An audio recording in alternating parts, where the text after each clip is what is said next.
ठीक है जी, चलो आज बात करते हैं अपने लोड बैलेंसर की। सो लोड बैलेंसर, जैसा नाम से ही हमें पता चल जाता है कि ये लोड को बैलेंस करता है। लोड को बैलेंस करता है, और कैसे करता है, ये किस किस के बीच में करता है लोड को बैलेंस? या तो दो वर्चुअल मशीन हो, या फिर कल जो मैंने बताया था वर्चुअल मशीन के ग्रुप हो। ठीक है, ये मेरी दो वर्चुअल मशीन हो गई। और इसका बेनिफिट क्या है? बेनिफिट है कि मेरा एक मशीन के ऊपर लोड ज़्यादा नहीं होगा, वो लोड बैलेंस हो जाएगा। कुछ इसके पास जाएंगी रिक्वेस्ट, कुछ इसके पास जाएंगी। अगर एक ही मशीन के पास जाती रहेंगी तो वो थोड़ी देर में चोक हो जाएगी, है ना। ओवर यूटिलाइज और भी हो पाएगा। हाँ, और दूसरा एक और चीज़, अगर एक ही मशीन के पास रिक्वेस्ट जाती रहेगी, अगर उस मशीन में कुछ इशू आ गया, वो चलते चलते बंद पड़ गई, तो फिर यूजर का एक्सपीरियंस खराब हो जाएगा। हाँ,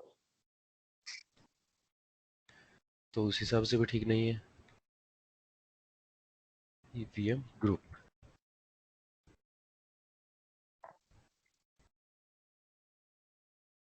ये भी मेरा वीएम का ग्रुप होगा वर्चुअल मशीन का। और यहाँ पे मेरा होगा लोड बैलेंसर। लोड बैलेंसर, एक और चीज बताता हूँ, तो लोड बैलेंसर दो तरह के होते हैं।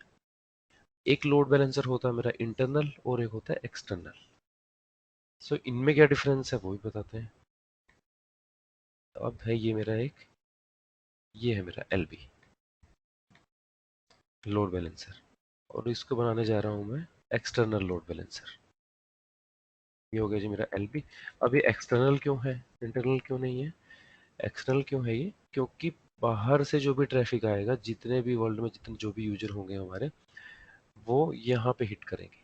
मतलब इससे पहले, ठीक है, वो अपना डीएनएस पे हिट करेंगे।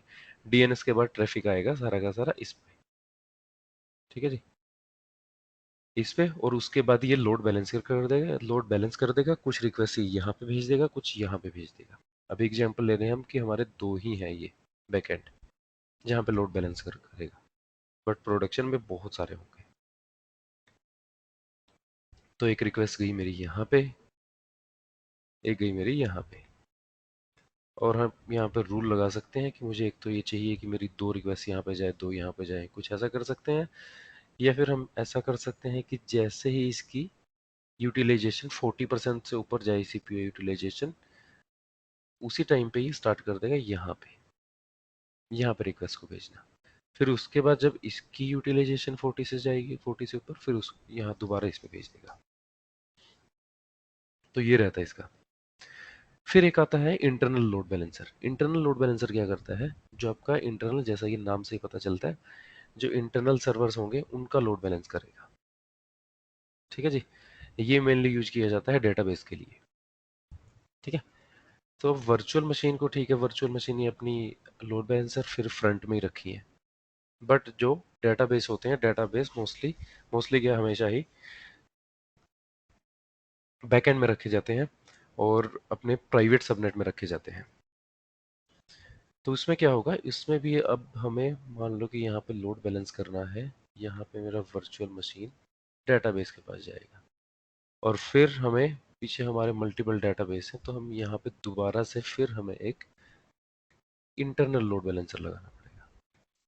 गुड मॉर्निंग भाई। Good morning, good morning. कौन, राजीव गोस्वामी? अच्छा ठीक है। हाँ लेट हो गया थोड़ा। ओके भाई। थोड़ा सा बता दोगे? हाँ, तो राजीव लोड बैलेंसर कर रहे थे हम। हाँ जी हाँ। लोड बैलेंसर में क्या होता है, नाम से पता चलता है हमें लोड बैलेंस करेगा ये बिटवीन ठीक है। वर्चुअल मशीन, या फिर वर्चुअल मशीन के ग्रुप्स होंगे, कितने हम्म। भी हो सकते हैं, उनके बीच में लोड बैलेंस करेगा। मेथड होता है कि एक तो कि राउंड रोबिन होता है, कि एक बार इस पे जाएगी रिक्वेस्ट, एक बार इस पे जाएगी। अदरवाइज यूटिलाइजेशन के हिसाब से भी, कि हम्म। 40% से जैसे ही क्रॉस करेगा, इसके हम्म। पास आनी शुरू हो जाएगी। हम्म। ये है अपना एक्सटर्नल लोड बैलेंसर। एक्सटर्नल है क्योंकि बाहर से लोग इसको हिट करेंगे। तो एक ये कस्टमर एक्सटर्नल फेसिंग हो हो गया। गया। हाँ, ये पब्लिक फेसिंग हो गया, ये कह सकते हैं एक हम्म। तरह से। हम्म। और ये है अपना इंटरनल लोड बैलेंसर। इंटरनल है अपना, अब वर्चुअल मशीन के पास रिक्वेस्ट आई, अब वर्चुअल मशीन को डेटाबेस से डाटा उठाना है। अब वहां पे भी हमने एक लोड बैलेंसर लगा दिया। इंटरनल अब ये इंटरनल है मेरे जो डेटाबेस हैं पीछे, डेटाबेस का लोड बैलेंस करेगा। अब एक ये ले लिया मैंने, एक ये ले लिया, ये है मेरे डीबीज।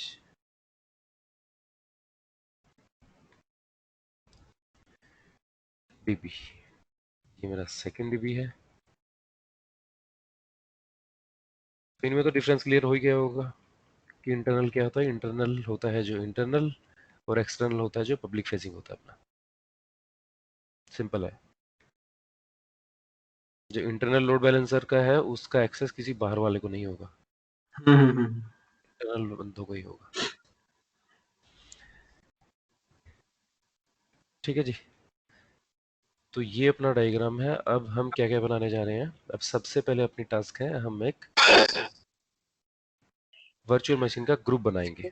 एक क्वेरी थी, ये जो हाँ जी, लोड हाँ जी, बैलेंसर है, ये अपने वीपीसी का पार्ट होता है या वीपीसी के बाहर लगता है? वीपीसी के अंदर ही होता होगा।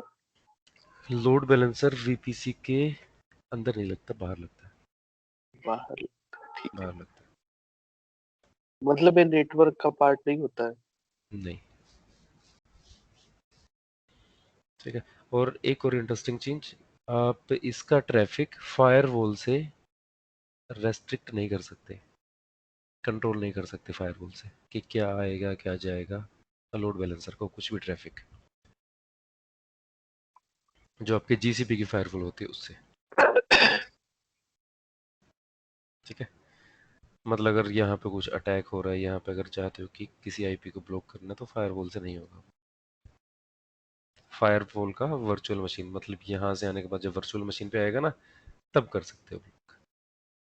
फायरवॉल सबनेट लेवल में, मतलब वीपीसी के अंदर होता है, तो इसके बाद ही ट्रैफिक, लोड बैलेंसर के बाद के ट्रैफिक को फायरवॉल कंट्रोल कर पाएगा। हाँ जी। ठीक है। बट यहाँ पे तो बिठा देगा इसको, तो वो लोड बैलेंसर पर तो रिक्वेस्ट डाल डाल के मतलब इसकी तो एक लिमिट तो होगी ना।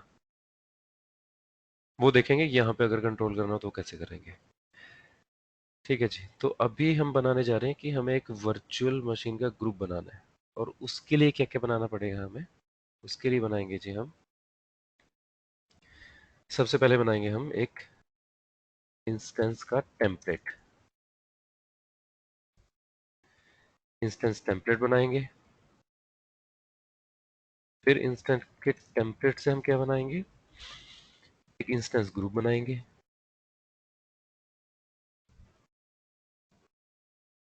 ग्रुप बनेगा इंस्टेंस का। फिर उस इंस्टेंस के ग्रुप को हम यूज करेंगे कहाँ पे, जब हम लोड बैलेंसर क्रिएट करेंगे। अब लोड बैलेंसर एक तो ये दो टाइप तो ये हो गए इसके, एक्सटर्नल हो गया, इंटरनल हो गया। इससे पहले भी तीन टाइप होते हैं। एक होता है अपना एप्लीकेशन लोड बैलेंसर, ठीक है जी। एक होता है टीसीपी लोड बैलेंसर, और तीसरा होता है, उसकी भी करते हैं बात। तीसरा यार होता तो है कौन सा, हाँ ये रहा। टीसीपी लोड बैलेंसर होता है और एक यूडीपी लोड बैलेंसर होता है। अब थोड़ा सा इनका भी ओवरव्यू दे देता हूँ मैं। टीसीपी और यूडीपी क्या होता है। टीसीपी ये लेयर 4 के प्रोटोकॉल है, टीसीपी यूडीपी ट्रांसपोर्ट लेयर के। ठीक है जी। और ये दोनों किस काम, क्या काम आते हैं, डिफरेंस बताता हूँ इनमें थोड़ा सा। बाकी करेंगे हम बाद में इनको। आज हम ये एच या फिर इसको एप्लीकेशन लोड बैलेंसर बोलेंगे, ये करेंगे। TCP is a reliable protocol and UDP is not reliable. TCP reliable क्यों है, क्योंकि इसमें हमें गारंटी मिलती है कि जो भी पैकेट हम ट्रांसफ़र कर रहे हैं वो पहुंच गया होगा, क्योंकि इसकी एक्नॉलेजमेंट अपने पास आ जाती है। ठीक है। ये रिलायबल होता है, ये नॉन रिलायबल होता है, और ये यूडीपी फास्ट होता है, टीसीपी स्लो प्रोटोकॉल होता है। ठीक है जी। बट आज करेंगे हम ये, इसकी बात करते हैं। H T T P S protocol है लेयर 7 का, तो इसको हम एप्लीकेशन लोड बैलेंसर भी बोल देते हैं। ठीक है। तो उसके बाद हम क्रिएट करेंगे लोड बैलेंसर। लोड बैलेंसर में क्या क्या क्रिएट करना पड़ेगा हमें, एक बैकएंड क्रिएट करेंगे। बैकएंड, बैकएंड मतलब ये पीछे जो इसका है, बैकएंड के नाम से कॉन्फ़िगर क्रिएट करेंगे, और उसके ये जो वर्चुअल मशीन के ग्रुप हैं, इनको कॉन्फ़िगर करेंगे बैकएंड में। फिर हम क्या सिलेक्ट करेंगे, फिर करेंगे हम एक पाथ, और लास्ट में करेंगे हम फ्रंट एंड। इनके करते हैं बात आज। तो सबसे पहले देखते हैं कि इंस्टेंस टेम्पलेट क्या होता है। इंस्टेंस टेम्पलेट होता है जी, ये आप कंप्यूट इंजन में जाओगे और आपको वर्चुअल मशीन इंस्टेंस के नीचे दिखेगा इंस्टेंस टेम्पलेट। क्रिएट करते हैं इंस्टेंस टेम्पलेट। अब इंस्टेंस टेम्पलेट होता क्या है, ये देखिए। इंस्टेंस टेम्पलेट होता है कि जो आप वर्चुअल मशीन जैसे क्रिएट करते हो और जो जो ऑप्शन सिलेक्ट करते हो वो बार बार ना करने पड़े आपको। ठीक है जी, एक बार आपने सिलेक्ट करके और इंस्टेंस ग्रुप को दे दिए कि ये मेरा इंस्टेंस टेम्पलेट है, इसके हिसाब से आपको इंस्टेंस क्रिएट करने हैं आगे से। अब बार बार ऐसा तो होगा नहीं, मैन्युअली जाएंगे हम और वो क्रिएट करेंगे कि हाँ मुझे इतनी रैम चाहिए, ये मेरी इमेज होनी चाहिए, ये मेरी नेटवर्क की सेटिंग रहेगी, वो तो नहीं करेंगे। तो इसका सेम रखेंगे। अब मेरा यहाँ पे इंस्टेंस टेम्पलेट का नाम ले लिया इंस्टेंस टेम्पलेट 1। ये मेरी मशीन का टाइप ले लिया मैंने। उसके बाद जी इसको भी मैं सेम रखता हूँ डिफ़ॉल्ट। चेंज करना हो तो मैं यहाँ से चेंज भी कर सकता हूँ, बट अभी मैं इसको सेम ही रखता हूँ। सेम रख लिया इसको भी मैंने। देन अब आते हैं हम अपनी मैनेजमेंट और सिक्योरिटी में। सो मैनेजमेंट में की इम्पोर्टेंट पार्ट जो मैंने बताया था, स्टार्टअप स्क्रिप्ट। स्टार्टअप स्क्रिप्ट क्या होता है कि मैं मेरे सर्वर को लॉगिन करके उस पर जो कमांड्स मुझे चलानी है, कॉन्फ़िगरेशन करनी है, सर्वर चलाना है, वो नहीं करना, मुझे यहीं पे डाल देनी है। तो एक छोटी सी स्क्रिप्ट ऑलरेडी बना रखी है मैंने एक, जो डेबियन के लिए चलती है। ठीक है, तो सिंपल ये क्या करेगा, ये बिन बैश में जाएगा। बिन बैश क्या होती है कि जहाँ पे जाके ये कमांड रन करती है। अगर आप लॉगिन करके फिर ये कमांड रन करेंगे, फिर आपको ये बिन बैश में नहीं जाना। आप apt get यहाँ से स्टार्ट करेंगे तो आपका काम चल जाएगा। अदरवाइज आप स्टार्ट करेंगे इससे, हैश एक्सक्लेमेशन और बिन बैश।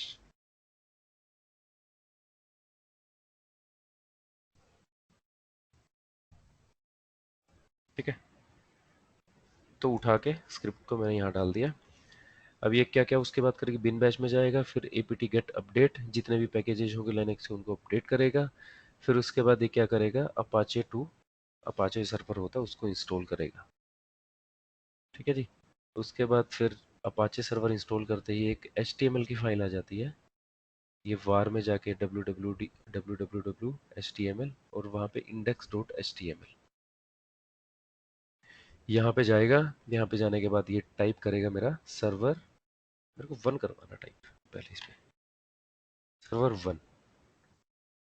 1 टाइप करेगा। ठीक है, और नीचे ये मुझे टाइप करवाना है या नहीं करवाना है कि this page was created from startup script. Created, मुझे कुछ भी चेंजेस करने हैं, पेज वाज क्रिएटेड ये लिखना है नहीं लिखना है, जो भी आपका मन करे, लिख ही देता हूँ इसको।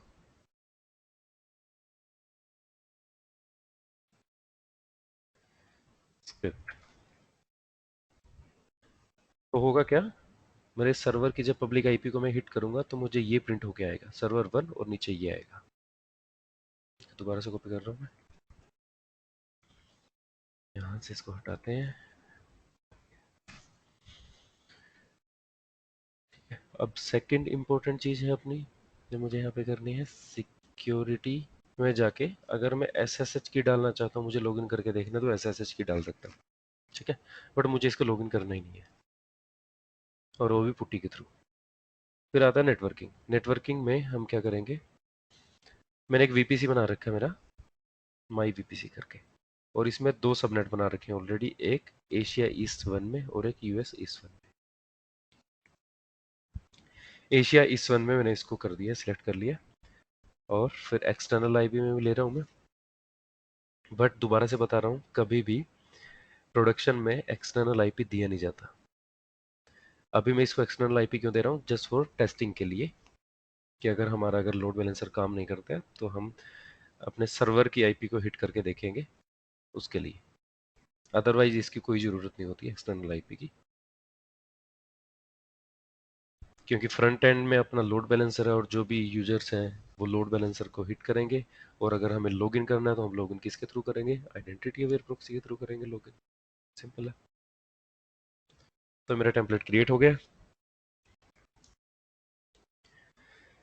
अब इसके बाद मैं दूसरा टेम्पलेट क्रिएट करूंगा एक और।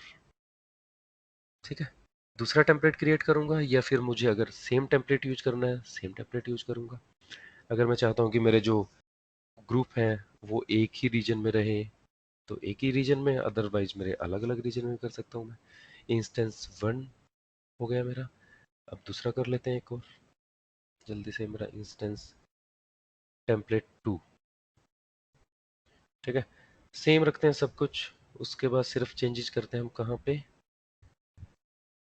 यहाँ पे चेंज करेंगे स्टार्टअप स्क्रिप्ट में। और चेंज क्यों करेंगे, क्योंकि हमें चेक करना है कि मेरा एक बार इस सर्वर पे जा रहा है, दूसरी बार दूसरे सर्वर पे जा रहा है, जो लोड बैलेंसर को हिट करेंगे। अदरवाइज सेम वेबसाइट शो करती है। अब हम यार फ्लिपकार्ट ओपन करते हैं। फ्लिपकार्ट ऐसा तो है नहीं कि हरी को अलग दिखेगी और मुझे अलग दिखेगी, सबको सेम दिखेगी ना, सबको सेम दिखेगी। अगर वो एक ही रीजन में, हाँ हो सकता है कि अगर वो एक बंदा अमेरिका में बैठा है एक इंडिया में बैठा है तो हो सकता है कि कुछ अलग दिखे, बट अगर एक ही जगह तो एक ही दिखेगी। और यहाँ पे हम चेंज क्यों कर रहे हैं, यहाँ पे चेंज कर रहे हैं उसको जस्ट उसको चेक करने के लिए कि अब रिक्वेस्ट मेरा ये सेकंड वाला सर्वर ग्रुप है, ये सर्व कर रहा है, पहले वाला नहीं कर रहा, ये चेक करने के लिए। अब सेम जाते हैं हम नेटवर्किंग पे माई वीपीसी, और माई वीपीसी के बाद अपना मेरा सबनेट है यूएस ईस्ट में। इसको सिलेक्ट किया, देन क्रिएट। ठीक है जी, मेरे टेम्पलेट क्रिएट हो गए हैं, 2 टेम्पलेट। अब की बार दूसरे इंस्टेंस, लोकेशन का सबनेट सेलेक्ट किया ना, हाँ बिल्कुल, इंस्टेंस 2 के लिए। यूएस ईस्ट 1 का किया अभी इस बार मैंने। ठीक तो है, इससे हमें टेम्पलेट, मिल जाएगी क्या बोल अगर रहे हो? पहला वाला। इससे हमें रिडंडेंसी भी मिलेगी, मान लो पहला बैकअप मिलेगा हाँ अगर मान लो हाँ पहला बिल्कुल, रिडंडेंसी भी मिलेगी। कुछ सर्विसेज तो चलती रहेगी, हो सकता है हाँ, और लेटेंसी है लोड या तो बैलेंस होगा ही अपना। हाँ। ठीक है, तो ये अपना इंस्टेंस 1 और इंस्टेंस 2 दो इंस्टेंस क्रिएट हो गए हैं। और अब जाते हैं जी हम अपने इंस्टेंस ग्रुप पे। अब इंस्टेंस जब ग्रुप जब क्रिएट करेंगे तब इनको यूज करेंगे हम, टेम्पलेट्स को। इंस्टेंस ग्रुप क्रिएट करते हैं और इंस्टेंस ग्रुप में देखते हैं इंस्टेंस ग्रुप 1। उसके बाद ये है ऑप्शन है सिंगल जोन का या मल्टीपल जोन का। मल्टीपल जोन पे जैसे ही जाओगे तो आपका ये आ जाएगा नीचे कि आपको किस किस जोन में क्रिएट करना है, ये सारे जोन। यहाँ पे और ज़्यादा रिडंडेंसी आ जाएगी। ठीक है, बट अभी मैं क्रिएट कर रहा हूँ मेरा सिंगल जोन में। ये कंसेप्ट क्लियर है ना, मल्टी जोन का और सिंगल जोन का? हाँ जी। इसमें इसमें डाउट नहीं है ना किसी को? ठीक है, तो यहाँ पे मुझे किस में करना है, यूएस ईस्ट 1 में या फिर एशिया, मेरे जहाँ जहाँ पे सबनेट क्रिएट किया मैंने एशिया ईस्ट 1 में। इंस्टेंस टेम्पलेट जो हमने अभी क्रिएट किए थे, क्रिएट किया था हमने अभी एशिया ईस्ट 1।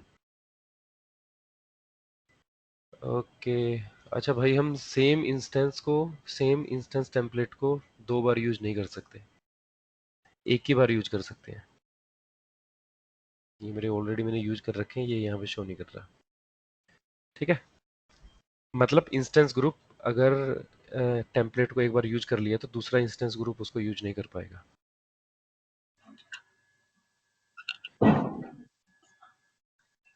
ये नीचे वाला था योगेश भाई शायद, हम्म, इंस्टेंस वाला। यार फिर मैं दोबारा से मेरे ख्याल से गलत बोल गया, दोबारा से यूज कर सकते हैं फिर उसको। ठीक है, कर सकते हैं भाई यूज उसको, उनमें कंफ्यूज हो गया था मैं भी। कर सकते हैं यूज। ठीक है, अब आते हैं ऑटो स्केलिंग पे। तो ऑटो स्केलिंग में क्या होता है, ऑटो स्केलिंग में कल जो मैंने बताया था कि अगर आपके वीएम ये वर्चुअल मशीन में अगर आपने ऑलरेडी ये ऑटो स्केलिंग एनेबल कर रखी है और कॉन्फ़िगरेशन कर रखी है, तो ऑटो स्केलिंग में क्या होगा, अब अगर आपकी जो कंपनी है आपकी ई कॉमर्स कंपनी है, ई कॉमर्स कंपनी है और उसमें क्या है, उसमें आपकी सेल रहती है महीने की जो पहली तारीख को, फर्स्ट को, फर्स्ट को सेल रहती है और बाकी दिन आपकी सेल नहीं रहती, तो आपका नॉर्मल ट्रैफिक रहता है। बाकी दिन आपके ट्रैफिक रहता है कि आपके 10 से 20,000 लोग विजिट करते हैं, ठीक है। तो उसी हिसाब से आपने 2 सर्वर रख रखे हैं पीछे, या 2 इंस्टेंस ग्रुप रख रखे हैं, एक ये और एक ये, बस, ठीक है। तो क्या होगा कि जैसे ही 1 तारीख आती है, 1 तारीख आते ही आपका ट्रैफिक पहुंच जाता है एकदम से 5 लाख। 5 लाख है और यहाँ पे सर्वर है आपके, एक बार इस पे जाएगी एक बार इस पे जाएगी, तो 5 लाख में दोनों चौक हो जाएंगे थोड़ी देर में, तो दोनों चौक हो जाएंगे। तो उस केस में क्या होगा, और उसके बाद क्या है कि अगर आपने मान लो शुरू में ही आपने 10 सर्वर लगा लिए, इसमें भी वर्चुअल मशीन के ग्रुप में 10 सर्वर है और इसमें भी, ठीक है, वो 5 लाख के लिए रहेंगे, काफ़ी रहेंगे सर्वर। और जब 1 तारीख आएगी तो उनको सर्व कर लेंगे, इजीली हैंडल कर लेंगे जो भी रिक्वेस्ट है, ट्रैफिक है। बट 1 तारीख के बाद बाकी जितने भी ये 29 या 30 डेज बचे हैं, उसमें तो आपकी वेस्टेज है, आपको चार्जेस देना पड़ रहा है ना उस टाइम पे भी। अब क्या होना चाहिए, होना ये चाहिए कि जैसे ही मेरी 1 तारीख आए, 1 तारीख को तो मेरे सर्वर बढ़ जाए, और जैसे ही फिर 2 तारीख आए फिर एकदम से घट जाए, ये होना चाहिए। तो ये होती है अपनी ऑटो स्केलिंग। ऑटो स्केल होता रहता है, अप डाउन होता रहता है। तो इंस्टेंस ग्रुप में ही ऑप्शन होता है यहाँ पे ऑटो स्केलिंग मोड की, आपको सिलेक्ट करना है, ऑटो स्केल करना है। ऑटो स्केल मतलब अप डाउन अपने आप होता रहेगा, या फिर डोंट स्केल, ऑटो स्केलिंग नहीं करनी है, आपके रिक्वायरमेंट नहीं ऑटो स्केलिंग की। या फिर है ऑटो स्केलिंग ओनली अप, मतलब कि ऑटो स्केल अप जाएगा, सर्वर ऐड होते रहेंगे बट डाउन नहीं आएगा, जैसे भी रिक्वायरमेंट है। ऑटो स्केल करते हैं हम सिलेक्ट। अब ऑटो स्केल क्या है, किस हिसाब से कर रहा है, कैसे होना चाहिए ऑटो स्केल। अब यहाँ पे कर रखा है कि जैसे ही मेरी सीपीयू की यूटिलाइजेशन 60% से ज़्यादा हो, वैसे ही बढ़ जाए, ठीक है। या फिर है कि एचटीटीपी लोड बैलेंसर की यूटिलाइजेशन बढ़े, या फिर है स्टैक ड्राइवर, जो हमने मॉनिटरिंग में वो मैट्रिक बनाई थी ना, वहां पे अगर कोई मैट्रिक बनाना चाहते हैं हम, कि जैसे ही मेरे पैकेट, इन पैकेट इतने आए, नेटवर्क पैकेट इतने से ज़्यादा बढ़े, तभी मेरी ऑटो स्केल हो जाए, तो वो हम कस्टम मैट्रिक भी बना सकते हैं ये, ठीक है। अभी मेरे ख्याल से मेरी मैट्रिक कोई होगी है, मतलब मैट्रिक बना सकते हैं, और अगर कोई ऑलरेडी क्रिएटेड है तो उसको उसको सिलेक्ट कर सकते हैं। अभी मैं सिलेक्ट करता हूँ इसको, सीपीयू यूटिलाइजेशन को, इसको किया मैंने डन। अब आते हैं जी हम नेक्स्ट ऑप्शन पे, predictive auto scaling, use predictive, your group needs to have had auto scaling configuration for at least 3 days। अच्छा ठीक है,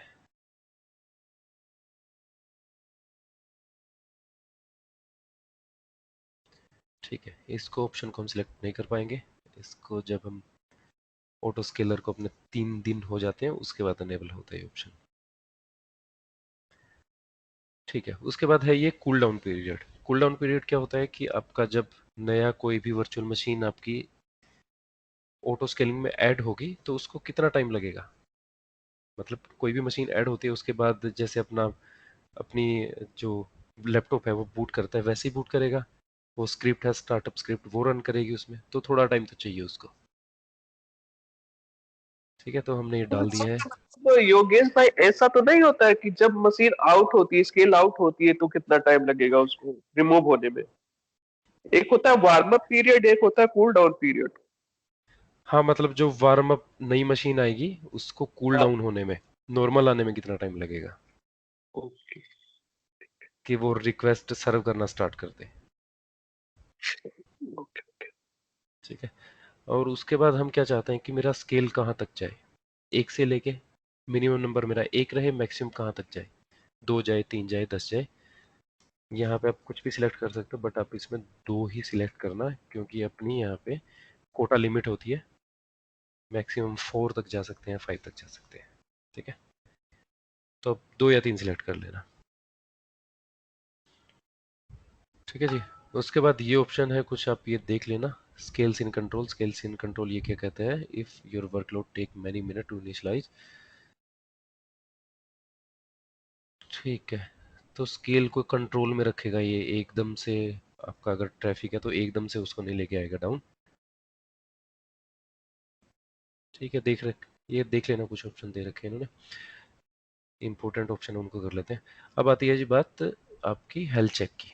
अब हेल्थ चेक क्या होता है, हेल्थ चेक होता है कि वो हेल्थ को चेक करता रहेगा वर्चुअल मशीन की, ओके है तो उसको दिखा देगा कि हाँ हेल्थ इसकी 100% ओके है, ठीक है, अदरवाइज उसको फेलियर दिखा देगा और नया आपका इंस्टेंस क्रिएट हो जाएगा। अब हेल्थ चेक इसका नाम देता हूं मैं हेल्थ 2। कैसे चेक करेगा? हेल्थ हेल्थ चेक कैसे काम करेगा? इसका एक इंटरनल मैकेनिज्म होता है। ये क्या करता है, इसके कुछ इंटरनल आईपी से इन सर्वर को हिट करता रहेगा टीसीपी पोर्ट नंबर 80 पे। पोर्ट नंबर 80 पे हिट करता रहेगा। और कैसे हिट करेगा, मतलब गूगल की ही कोई आईपी हिट करती रहेगी, या फिर ये कह सकते हैं कि हेल्थ चेक की कुछ एक इंटरनल कुछ आईपी होगी और वो हिट करती रहेगी, चेक करती रहेगी। उसको अगर रिस्पॉन्स मिलेगा तो बता देगी कि हाँ ये हेल्दी है, अगर रिस्पॉन्स नहीं मिलेगा तो अनहेल्दी डिक्लेयर कर देगी। और कैसे, क्राइटेरिया क्या होगा हेल्थ चेक का? क्राइटेरिया रहेगा चेक इंटरवल कि वो 10 सेकंड में हिट करती रहेगी, 10 सेकंड में हिट करती रहेगी। और 10 सेकंड में हिट करेगी, अगर 5 सेकंड तक उसको कोई रिस्पॉन्स नहीं मिलता तो उसको टाइम आउट दिखा देगा। फिर उसके बाद है जी हेल्दी थ्रेशोल्ड किसको बताएगा? अगर दो कंज्यूगेटिव अगर सक्सेस मिलते हैं तो उसको दिखाएगा सक्सेस, मतलब हेल्दी है। और अनहेल्दी किसको दिखाएगा? अगर 3 बार उसने हिट किया, 3 बार टाइम आउट आ गया अपना, लगातार 3 बार, तो उसको अनहेल्दी शो कर देगा। क्लियर है ये हेल्थ चेक कैसे काम करता है? हाँ जी। ठीक है, तो ये हेल्थ चेक मैंने क्रिएट कर दिया है। कंटिन्यूअस प्रोसेस है, हमेशा सर्वर है, कंटिन्यूस मतलब कि कंटिन्यूस प्रोसेस है, चलता रहता है। जैसे कोई मशीन फेल होने वाली हो उसकी जगह पे नया इंस्टेंस डाल देगा। हाँ जी।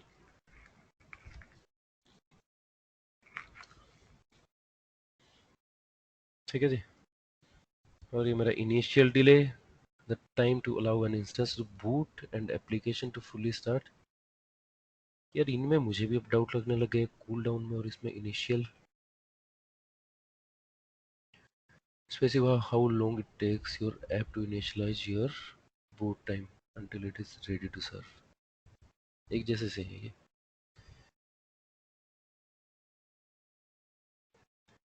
The time to allow an instance to boot and application to fully start before the first health। अच्छा ठीक है। अच्छा ये रिलेट करता है आपका हेल्थ चेक से, कि हेल्थ चेक के बाद आपका कितना टाइम लगेगा बूट होने में। तो 300 सेकेंड है, इसको कम भी कर सकते हैं। इसको मैंने कर दिया 120, क्योंकि अपना एक ही सर्वर है, कितना टाइम लेगा वो। ठीक है, ऑल डन सारी की सारी अपनी कॉन्फ़िगरेशन। और इसको कर देना है मुझे क्रिएट। क्रिएट कर दिया मैंने। अब इसको क्रिएट होने में थोड़ा लगेगा टाइम, तो इसलिए मैंने ऑलरेडी कल इंस्टेंस ग्रुप 2 क्रिएट कर दिए थे। सेम इसी प्रोसेस को फॉलो किया, कुछ भी अलग नहीं किया मैंने। ये 2 क्रिएट कर रखे हैं मैंने, और पीछे मैंने 2 इंस्टेंस टेम्पलेट क्रिएट कर रखे थे। ठीक है, एक एशिया एशिया ईस्ट 1 टेम्पलेट, एक यूएस ईस्ट 1 टेम्पलेट। उसके बाद क्या किया मैंने, इंस्टेंस ग्रुप पे 2 इंस्टेंस ग्रुप क्रिएट किए हैं। एक का नाम दिया है मैंने एशिया ईस्ट 1 ग्रुप। ठीक है, उसमें टेम्पलेट यूज किया है एशिया ईस्ट 1, फिर यूएस ईस्ट 1 ग्रुप, और इसमें यूएस ईस्ट 1 टेम्पलेट यूज किया है। सेम यही प्रोसेस फॉलो किए जैसे अब किए, कुछ भी अलग नहीं किया। ठीक है, अच्छा, इस दोनों दोनों अलग अलग टेम्पलेट के लिए दो अलग अलग हमने इंस्टेंस ग्रुप लॉन्च कर दिए, एक ही हाँ इंस्टेंस ग्रुप में कर सकते हैं ना? नहीं, तो फिर वो रीजन नहीं डिफरेंशिएट हो पाए। हाँ 2 अलग अलग ग्रुप बना दिए हम। अब हम क्रिएट करेंगे एक लोड बैलेंसर। तो लोड बैलेंसर के पेज पे आता हूँ मैं। लोड बैलेंस, अब यहाँ पे ये ऑप्शन देखो, लोड बैलेंसर सिलेक्ट करता हूँ। कौन सा करना है मुझे? लेयर 7 का एप्लीकेशन लोड बैलेंसर, कि जो भी मेरा HTTP या HTTPS वाला ट्रैफिक आएगा उनको हैंडल करेगा ये। ठीक है, अब ऑप्शन है मेरे यहाँ पे देखो, फ्रॉम इंटरनेट ट्रैफिक और ओनली बिटवीन VM, कि इंटरनल लोड बैलेंसर बनाना है या एक्सटर्नल। जो इंटरनेट फेसिंग होता है वो होता है एक्सटर्नल, तो मुझे बनाना है कौन सा, ये वाला load balancer. Continue with this. अब इसको देते हैं नाम, नाम देते हैं इसको टेस्ट GLB।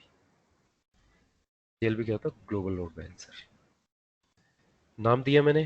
अब करता हूँ जिसको क्रिएट, मैं क्रिएट सॉरी, नाम देना है आपको, फिर जाना है जो मैंने आपको बताया था, आपको क्रिएट करना है बैकएंड क्रिएट करना है, पार्ट डिफाइन करना है और फ्रंट एंड क्रिएट करना है।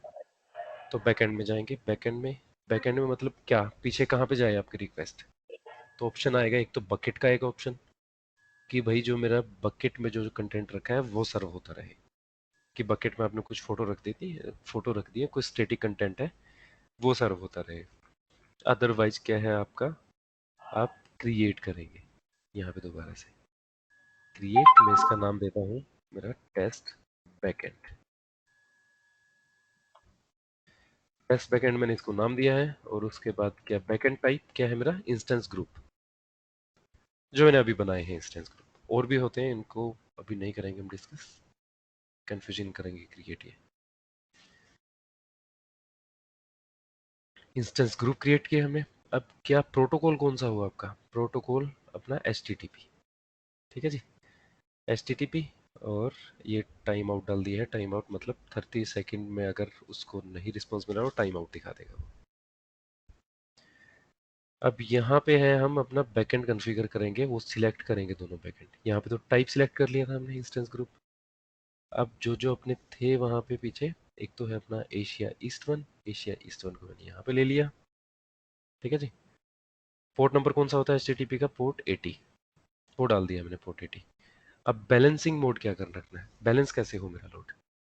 एक तो है मेरा यूटिलाइजेशन के हिसाब से कि मेरी यूटिलाइजेशन जैसे ही क्रॉस करेगी तो मेरा हो बैलेंस। एक है रेट के हिसाब से, तो मैं रेट के हिसाब से करता हूँ कि मेरा 1 डाल दिया मैंने, ठीक है। तो एक रिक्वेस्ट मेरी, एक इस पे जाएगी एक दूसरे पे जाएगी, मतलब एक रिक्वेस्ट मेरी इस पे जाएगी एक इस पे जाएगी, ठीक है।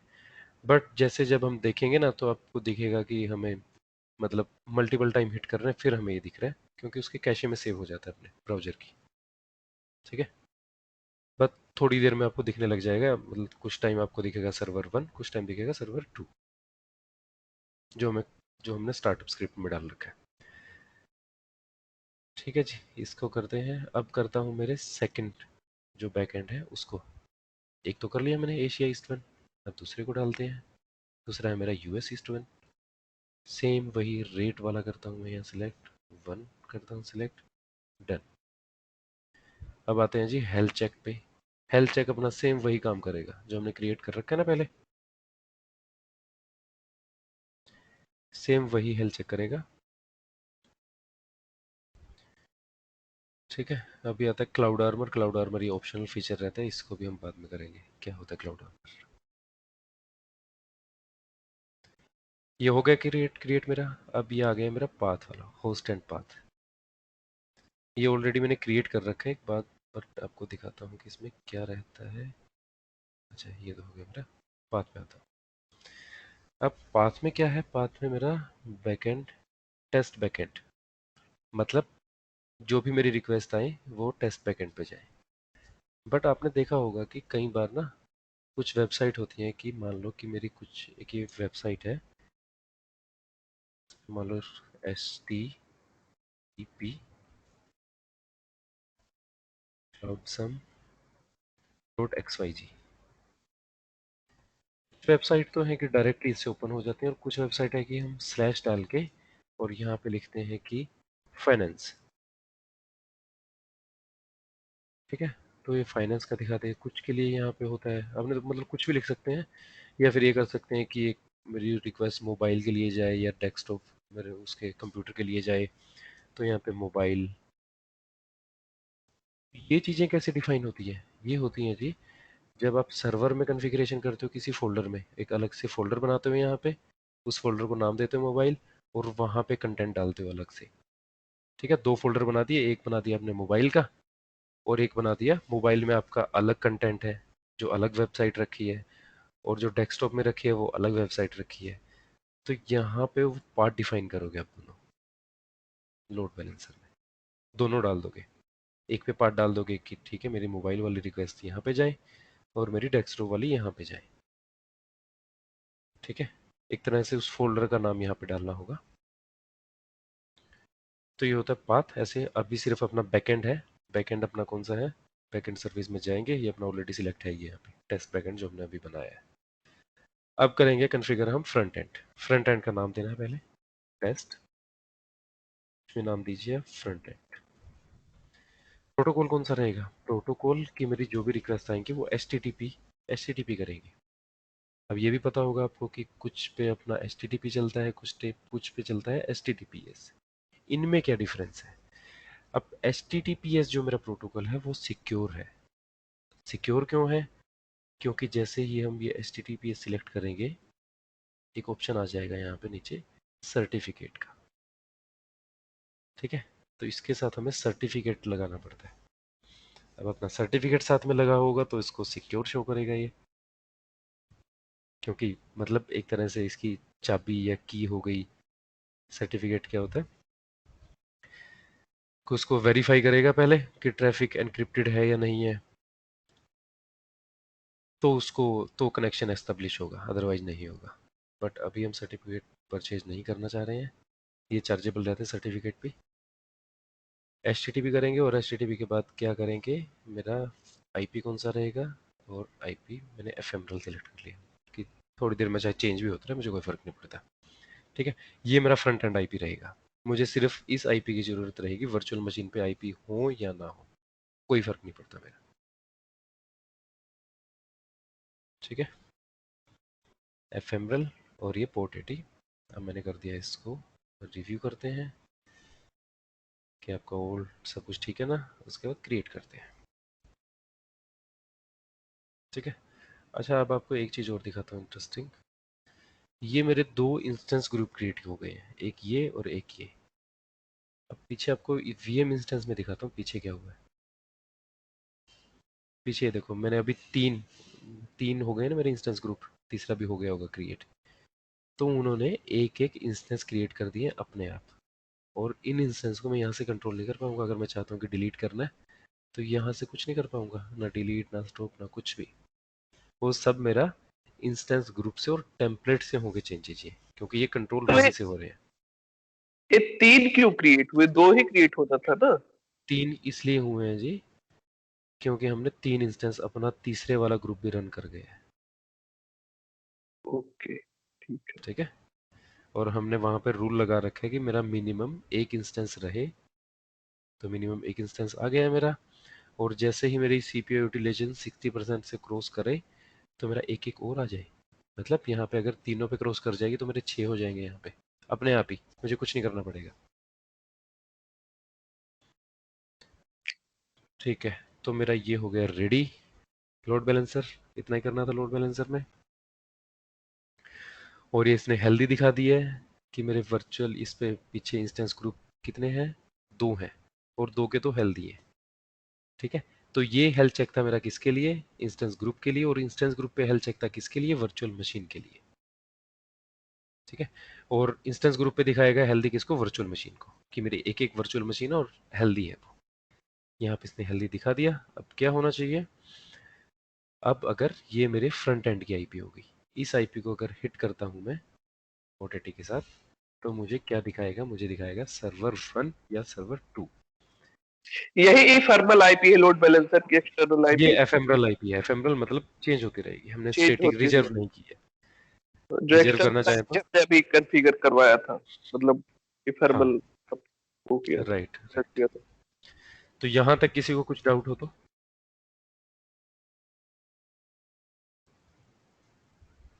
क्लियर है सबको, जाग रहे हो सब? हाँ भाई। हाँ भाई, जाग रहे हैं, जाग रहे हैं। ठीक जाग है, रहे हैं जाग रहे हो भाई, तो जाग रहे हैं भाई।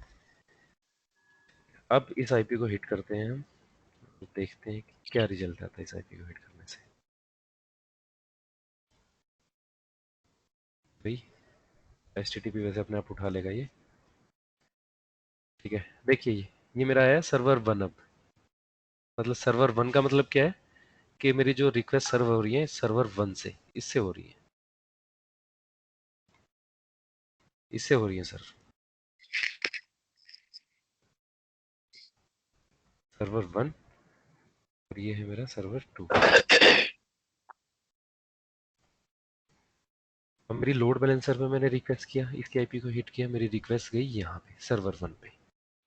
अब करता हूँ इसको रिफ्रेश। अब ये मेरा टाइम लेता है, या फिर मैं एक काम करता हूँ दूसरे पे करता हूँ। ये कई बार कैशे में सेव हो जाता है ना, वहीं से अपने को दिखाता रहता है।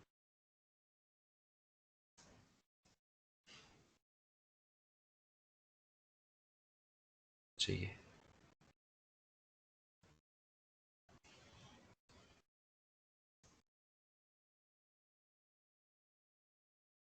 ये मेरा सर्वर 2 आ गया, अब सर्वर 1 आ गया, सर्वर 2 आ गया, 1 आ गया। ठीक है, ये ऐसे आता रहेगा, सर्वर 1 आएगा, सर्वर 2 आएगा। ठीक है, इनिशियली कई बार वो टाइम ले लेते हैं। अब चेक कैसे करना आपको? एक तो वहां पे दिखा रहा है आपको, बट कंटेंट तो सेम होता है। प्रोडक्शन में तो ऐसा तो नहीं है कि भाई आपको तो मेरे कंप्यूटर पे तो कुछ और दिख रही है साइट और किसी और के पे कुछ और दिख रही है। ऐसा तो होता नहीं, सेम ही दिखती है। तो यहाँ पे जाएंगे आप, ये तो मेरी डिटेल थी लोड बैलेंसर की। मॉनिटरिंग में जाएंगे, मॉनिटरिंग में बैकएंड सिलेक्ट करेंगे, आपका बैकएंड का नाम है टेस्ट बैकएंड। ठीक है, और यहाँ पे देखो, यहाँ पे अभी तो रिक्वेस्ट कुछ नहीं दिखा रहा ना। अभी ये दिखा रहा है कि बैकएंड है मेरा एक एशिया ईस्ट 1 में, एक यूएस ईस्ट 1 में है, और अभी रिक्वेस्ट पर सेकंड 00 दिखा रहा है। बट यहाँ पे दिखानी चाहिए ना, अभी रिक्वेस्ट की है हमने, बढ़नी चाहिए रिक्वेस्ट कुछ। तो देखते हैं बढ़ेंगी या नहीं बढ़ेंगी। तो मेरी मैक्सिमम सर्वर 1 पे जा रही है या देखते हैं, चलो।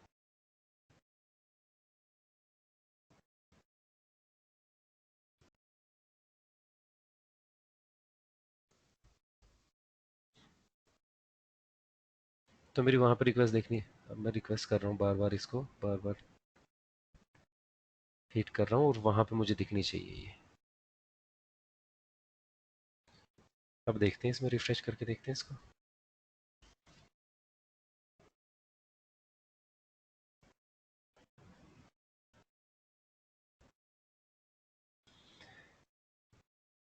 दोबारा से सिलेक्ट करता हूँ मेरे बैकएंड को, और अब देखते हैं इस पे कुछ आया क्या। ठीक है, तो इसने इसकी तो दिखा दी है, अभी उसकी मेरा जो बीच में वो खुला था वो ओपन नहीं हुआ है। ठीक है, तो एक टाइम के बाद ये काम ऐसे ही करेगा, राउंड रोबिन में करेगा। कुछ रिक्वेस्ट इसके पास जाएंगी, कुछ रिक्वेस्ट इसके पास जाएंगी। ठीक है, थोड़ा टाइम लेगा, थोड़े टाइम में अपने को इस पे भी दिखाने लग जाएगा ये। लोड बैलेंस होता हुआ दिखाएगा यहाँ पे आपको।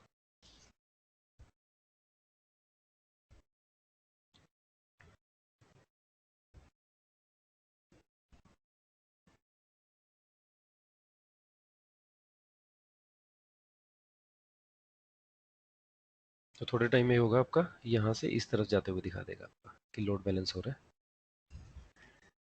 कुछ टाइम ले लेता है ये।